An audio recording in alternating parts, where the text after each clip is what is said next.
Okay, let's look at the up the neck chords in this lesson. The first one we have is a G7 3rd fret, which is you put your index finger here, pinky here on the 5th fret, 3rd fret, 5th fret, ring finger here, 5th fret, and middle finger here on the 4th fret. That gives you a G7. How do we know this is a G7? Well, there's a couple of ways to look at it. It has exactly the same notes in it as our open G7, which has a G, a D, an F, and a B, a G note, a D note, an F note, and a B note.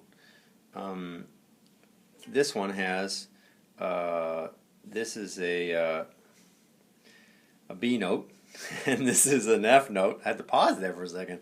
An F note, and this is a G note, and this one here is a D note. So the same notes in a different order, it means it's the same chord. There's a couple of other ways to see it too.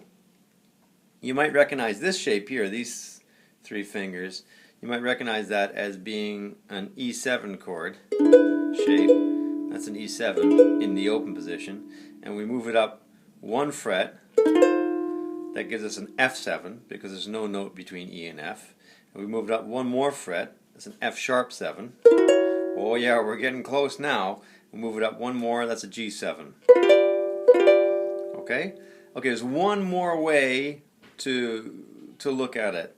If we go back to our E7,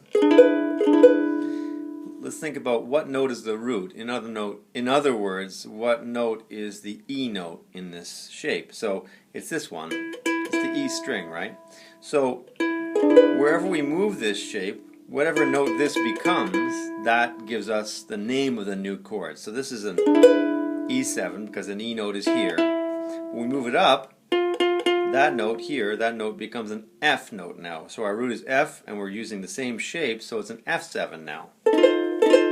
And then now the root is F sharp and we got the same shape, so that's an F sharp 7. And once we get a G under that shape, we get a G7. So whatever note ends up under this finger is giving us the name of our new chord. So if we move way up here, what is that? That's a B note. So that's a B7, right? Okay, so that's enough about that. Or you could just trust me. Just trust me. This is a G7. It really is. Okay, what was the other one that we had? Right, we had an F on the 5th fret. So regularly we play F like this. Well, that's the first one we usually learn. And it's got an A note here, a C note, and an F note, and another A note. We've doubled the A note. Now that's because it's a 3-note chord, but we have to play it across 4 strings, so we have to double one of the notes. So when we come and play our F on the 5th fret, we bar across the 5th fret here, and we put our pinky on the 8th fret.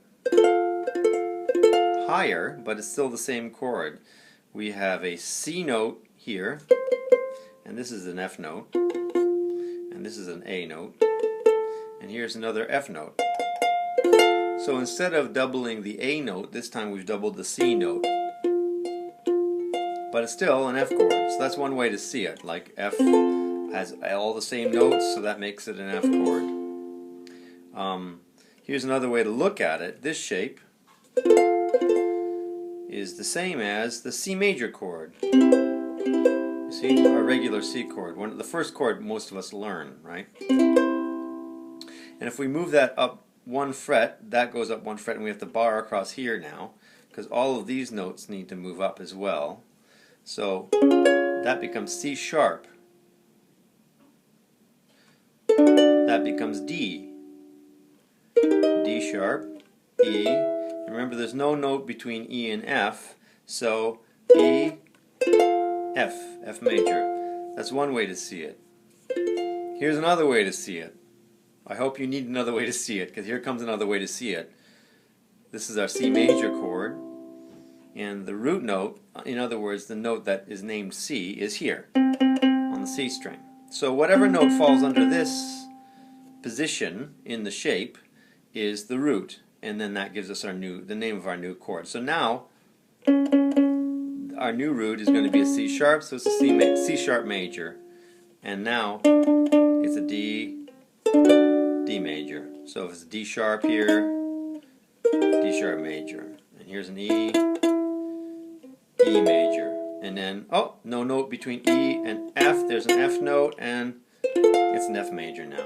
So those are our two up the neck chord shapes for today's lesson. Okay, all for now.